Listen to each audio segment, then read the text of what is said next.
বউ, আমি যদি আমি তো অনেক ভুল করেছি, অনেক তোকে কষ্ট দিয়েছি, অনেক আমি মনে আঘাত দিয়ে এগুলো করেছি, কিন্তু শত কষ্টের ভিতরেও তুমি আমাকে ক্ষমা করে দিয়েছ।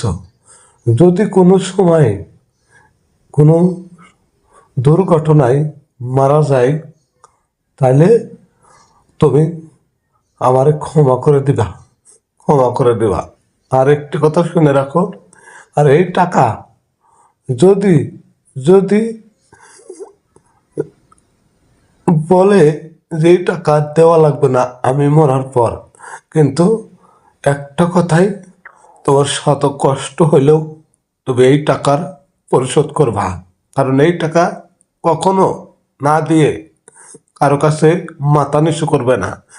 একটি কথা শুনে রাখো, যে কষ্ট, যে আঘাত, যে রাত আর দিন ঘুরে ঘুরেও ম্যানেজ করতে পারেনি, তবু তাদের মনে এক বিন্দু পরিমাণও তাদের কোনো মায়া হয় নাই। তাই বলছি, এমন প্যারাশন যে যা দিছে, তার চেয়ে শত কষ্ট যদি হয়, আমার লাশ দাফন করার আগেও ওই টাকা পরিশোধ করে দিবে যেভাবেই হোক। এই কথাটা আমি তোমাকে বলছি। আমি হয়তো তোমাকে অনেক কষ্ট দেওয়ার পরেও এই কথাটা তোমাকে দিয়ে গেলাম।